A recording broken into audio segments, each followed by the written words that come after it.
Chapter 9. Beads and lands, souls and lems. Something unknown is doing we don't know what. Arthur Eddington, 1930. I don't know if he was English. I'm assuming he was English. Sir, the idea you had, it is very much working well good. Clever Ed's forehead wrinkled as he tried to parse that sentence. Finally he replied, Ricky, you get excited, you fall into that Indian dialect. I can barely keep up. Say again. Ricky took a moment and swallowed back frustration before replying into the speaker of the smartphone. The social media 411. The social media assets. There is a hit in South Dakota.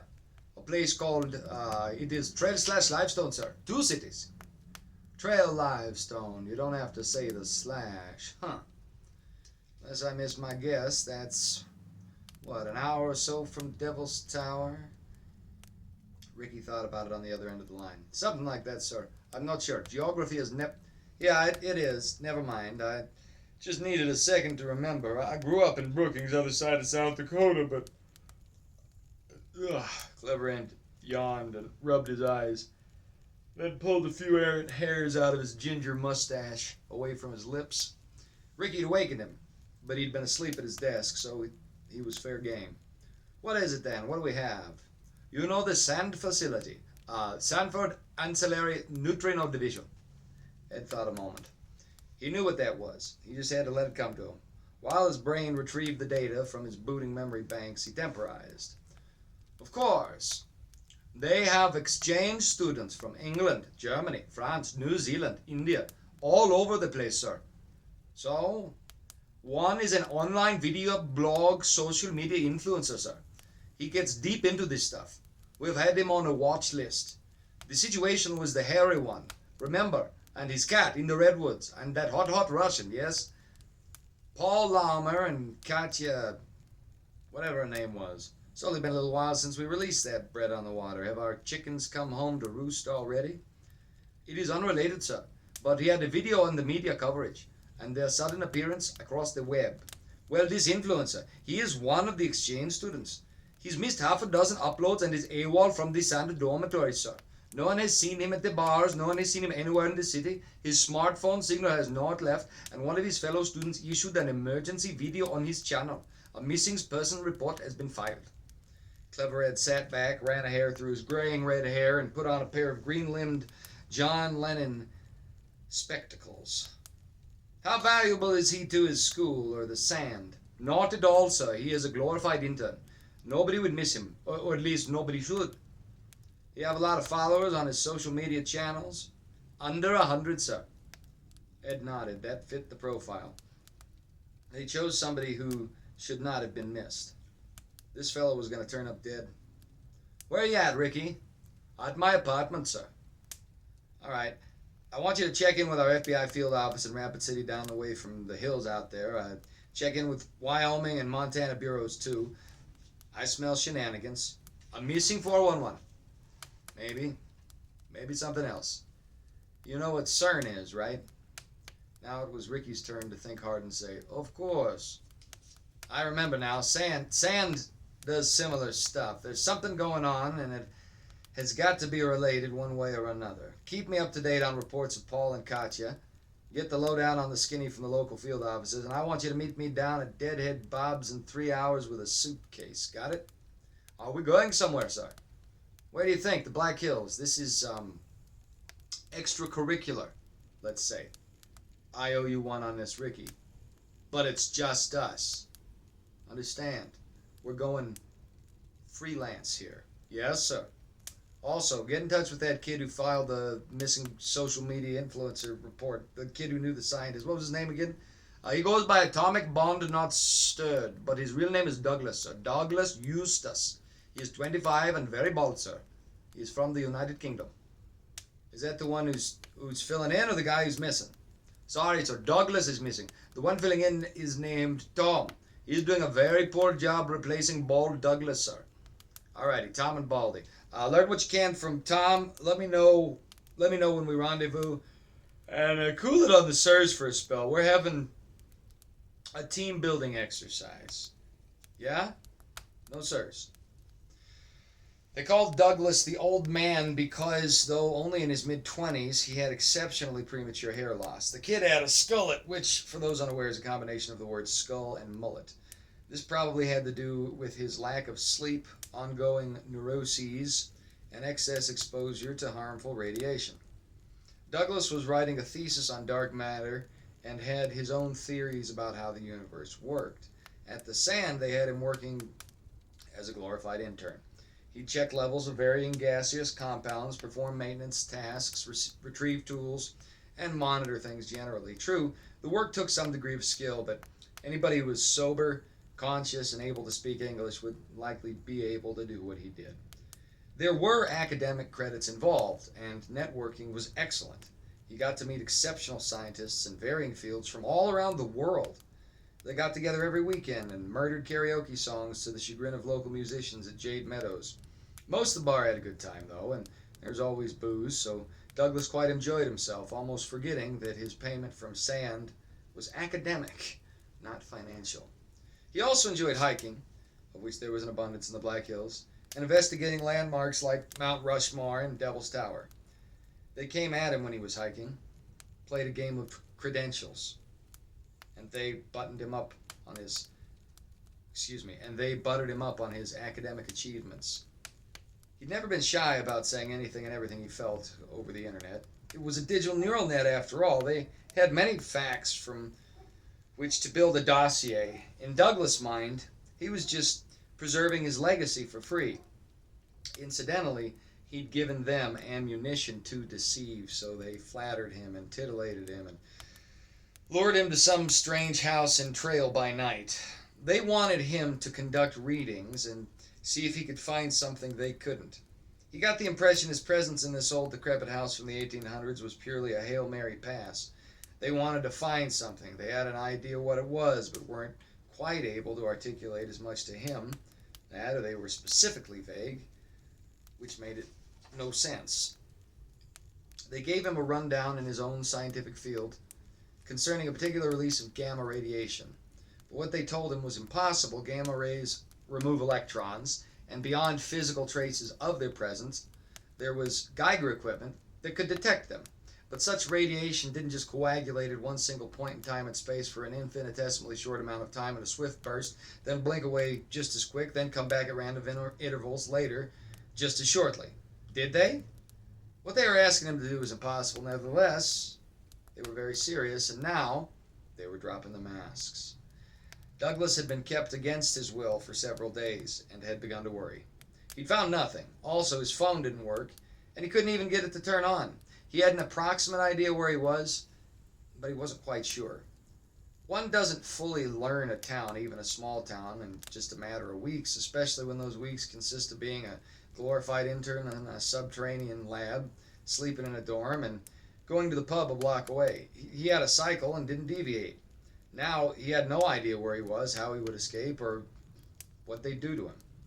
So he used the bathroom a lot. The men from Ake, the weird men, he hadn't seen them take off their stupid hats or sunglasses since the start of all this, wouldn't bother him in the bathroom. True, they didn't treat him particularly bad, rather like a dog that kept trying to get out. In like kind as a cowardly mutt, Douglas did little to oppose them. He was in the restroom of that ramshackle house, finishing his business, when suddenly there was a huge crash in the basement that made him wince, as it was almost certainly the equipment he had set up earlier. The only silver lining he could think of regarding the whole episode was the cozy rev mirror they helped him put together. It hadn't seemed to work in terms of detection, but he had always wanted to play around with one. There hadn't been a trace of anything. Nothing was radiated in the whole house, but they'd found a hidden basement and a hewn alcove there, and something made these crazy lumberjacks with earpieces think there would be more electron-stripping gamma radiation just out of the blue. There was nothing down there but rock, and no elements amidst the stones and dirt in that glorified crawl space that could produce what they said was there. Douglas had no idea what they wanted. So when there was a crash and panicked voices and gunshots and screams and yells and curses and a conglomeration of heavy booted footfalls, some stern, some uneven, Douglas elected to remain hidden in the slim bathroom and peer at the goings-on of the kitchen through the crack in the door. The men of the American Cohabitation Enforcement Agency, or ACE, A-C-H-E, that's where they told them they were from, and they were very convincing, were frog marching a man who could have been 40 or he could have been 70 toward the table in the kitchen. They also had a younger fellow about Douglas' own age with skinny jeans, a West Coast hoodie, and bleach-tipped hair that was growing out. Lastly, a man came in holding a struggling long-haired witch-black cat, and he came toward the bathroom, and suddenly the door slammed into Douglas, knocking him backward into the tub behind, where he incidentally pulled the shower curtain down as his limbs rebelled. He banged his head on the wall as the goon growled out, "Where's that egg-headed you? Come on, Lems Bond!" And the ruffian exchanged the cat for Douglas, dropping the feline in the dry tub, hauling the scientists up under the arm, and closing the door as he walked out. What is it? I'm so sorry. You dropping a deuce? You finished? Oh, yes. Well, you need to get a handle on that little machine down the basement, chum. Them readings is back, but the machine done got busted up. As they dragged Douglas to the trapdoor in Carl's room, he locked eyes with Ethan at the table for the briefest of seconds and recognized him. Ethan had drinks down at Jade Meadows all the time. Ethan also recognized Douglas. "Old man, what are you doing here?" They have me." "Hush, Crumpet!" And one of the men in flannel pushed him. Farley watched them take the little Englishman into Carl's bedroom and the trap door there, then turned back to the authentically mature gentleman seated at the table. He had been cuffed. The younger man was beside him. "Where were you two hiding?" "We weren't." "Ethan!" Carl said loudly. "Come again." Farley looked at Ethan, then at Carl. "Where were you? Is that where you left our agent? Is that where you left Chloe? Just had your way with her and left her to die?" He was really leading into Ethan's bubble. "You sent her to spy," Carl said. Farley turned on him. "Now what makes you say that, you Russian yak fart?" "She is obvious," Carl replied, looking at Ethan significantly. Ethan was looking at the table. He didn't know who to trust, and the way the man called Farley had dealt with the cops a few moments ago had him troubled. Farley regarded them both, then turned to the two remaining flannel men in the kitchen. "Throw these guys in the little office behind the fridge. Lock the door. Keep them cuffed." He turned back to Carl and Ethan. "You two think about being up front with me. Not just yet. We gotta do this right. Smirkers." He nodded at the agents, and they did as bid. Farley made quick steps to the master bedroom. "What happened down there?" He bypassed the steep stairs into the glorified crawl space and jumped in from the hatch. Douglas was fiddling with a mirror that was broken on the ground and muttering over discomfited technological components. I should have known I should have used an improvised cozy mirror," he said. He wasn't looking up. "Weren't you telling us gamma radiation can't be reflected to begin with?" "Of course, but I thought perhaps there might be more than one variety of radiation that developed in the point of anomaly. If indeed a wild energy were there that spiraled cozy river mirror, might bend it in different ways than something traditionally reflected. It was worth a shot." "Okay, well, what do we know?" Douglas sighed and stood, holding a burnt power cable. "Something overloaded and the mirror broke. It looks as though it bore some blunt impact, but we do have a reading, and I detected a few different signatures. So this is indeed where the readings we observed have been coming from." Yes, this is it. So whatever happened here. This is where the technology is. Well, ostensibly, yes. I mean, I don't see anything but our own contributions, but the anomaly is rooted here." Farley exhaled like a beast of burden and made several other sounds, and then turned to his man in flannel and sunglasses. "Rufus, take him upstairs, grab Skeeter, and you two get this fledgling representative of the next generation's brain trust out to see the boss. Tell Buford to keep an eye on the detainees. Get back here fast, will you? Doug, you did well, and you are to be commended. We'll have you taken care of soon." "Well, that's it, but it's only a partial reading. It's more than enough. We've seen sporadic energy coming from this region for decades, but 5 years ago we isolated it to trail. 2 years ago we figured out the neighborhood. 4 months ago we found the house. What you've done, young man, is a service to national security.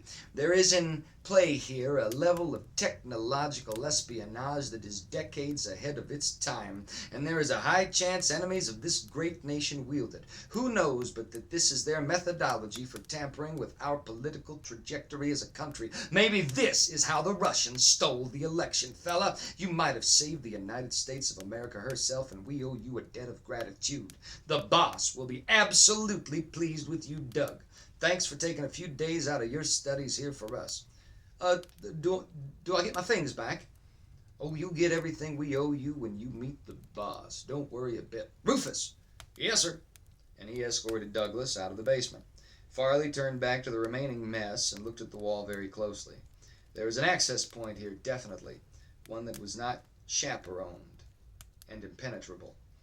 And who was this Russian oldster that had a hold of it? Carl Marlborough? Records told an interesting story about old Carl Marlborough. This was a threat to every pact Ake had. Farley sent a coded message to old Mitch Schumer, his own superior, summarizing the present developments and requesting authorization to retrieve a lost asset. He knew he was about to go ahead with the effort regardless, but there was always room to make a pretense at proper protocol. When finished, he put the phone away and fished a picture out of his wallet. It was a young woman with a pixie face and dishwater brown hair. So clear-eyed before, Farley murmured. He caressed the picture. We'll find you. Meanwhile, Skeeter and Rufus relayed Farley's message to Buford and now escorted Douglas out the house and down the dirt hill to a black SUV parked on the street. When they had him in the back seat and buckled up, Douglas said, Could I return to my quarters with the lab? I think it's just a few streets over. I'd love to. Sorry, Governor, Skeeter, who sat beside him, interrupted in cockney mockery. Orders are to get you to the boss. How far is the boss? Oh, just a short drive. Gotta go a little off-road, a couple of miles. Off-road? We have non-traditional office infrastructure at Ake, Rufus said from the driver's seat. What did I do that was so special? What if I don't really feel too keen on being recognized? Skeeter made clicking noises and shook his head. Afraid that's not how it works at Ake. When it's time to see the boss, you gotta see the boss. It's not that I'm ungrateful, it's just, well, I've barely got a single reading, and I have no idea what equipment could constitute some sort of advanced technological apparatus in the basement. It's just rocks and it's just stone and mold. I'm astonished anything happened at all. Well, that's all behind you now. What does Ake do anyway? I've never heard of this group. We're just a federal infrastructural support division specializing in covert technological applications. Rufus fielded this question from the front. So need to know only then. Well, I don't know, Skeeter said. They were slowing down and turning on a dirt road. What do you think? I mean, he's about to meet the boss. Rufus nodded up front. True. He looked over his shoulder. His face was blank under sunglasses, hat, and earpieces. But his mouth had a hint of a smile. All the flannel men were like that, always about to laugh at some unknown joke. Rufus and Skeeter were clean-shaven. Their skin was pale. They had the jaws one associates with military service. They were really hard to tell apart and hard to remember, even as they were with you, and always with that strange liminal half-expression. Rufus continued, Well, you might as well. And now he had a grin like a carnival thing. Skeeter started laughing. So you've heard of the CIA, right? Douglas was increasingly nervous, nodding slowly. Of course. And the FBI? Yes. And NSA and ATF and all the rest? Yeah, there are quite a few. Well, they're all Bush League, fella. Totally Bush League. There in kindergarten, we're out with you in labs chasing PhDs, you fella. You're the king of the mountain, Douglas observed. Rufus up front snorted. Yeah, that's a nice way of putting it. Hold up, bump.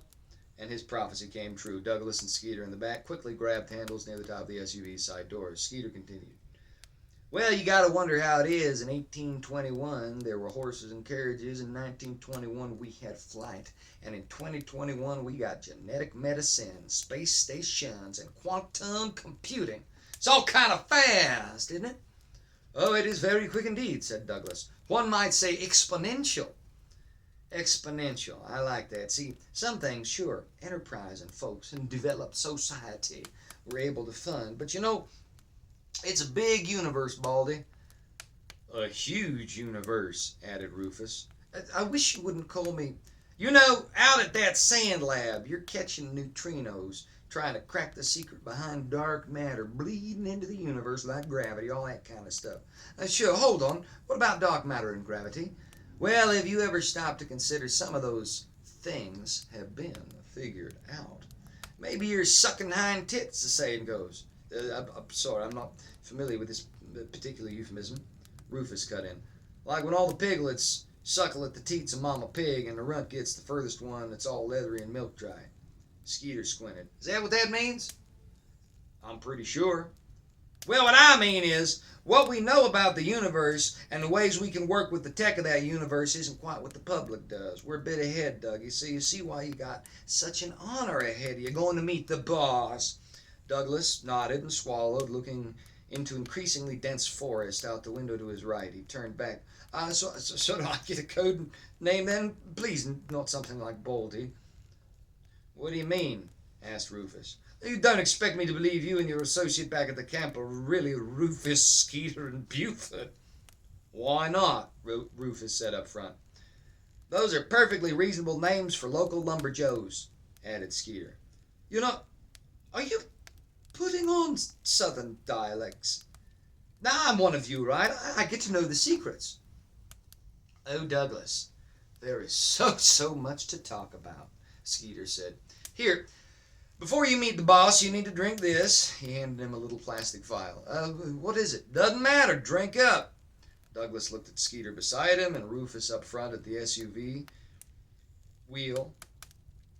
Noticed the vehicle rocking and rolling down a slim and hidden dirt road in the Black Hills. Then looked down at the little vial and decided there really wasn't much of an option. They had the guns, didn't they?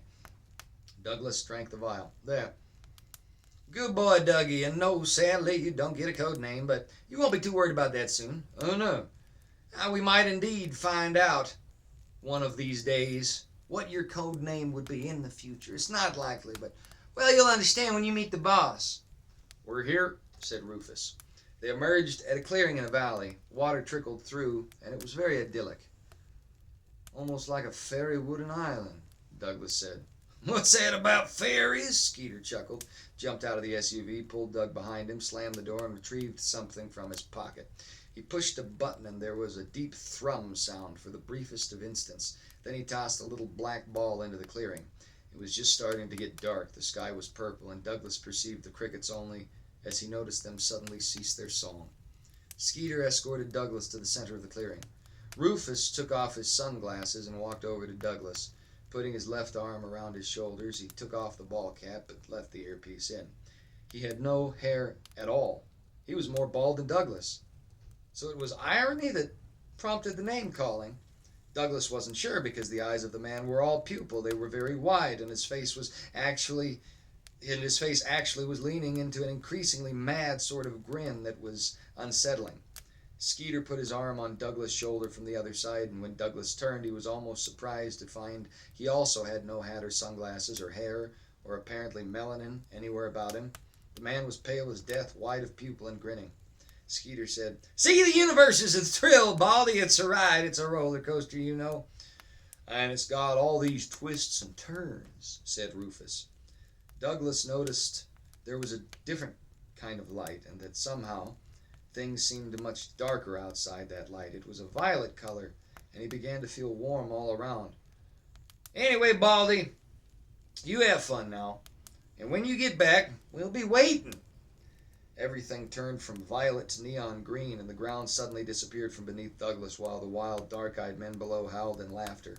A deepening dread gripped him as the light brightened beyond the threshold of what any sane human can bear, and Douglas began to scream. In a second, it was all over, and the colossal cylinder faded back into the night like an irregular silo in an ocean sky or some antiquated space-age film canister for a handheld camera. Rufus and Skeeter put their hats and glasses back on, got in the SUV, and drove away. The clearing remained empty, but the crickets no longer sang.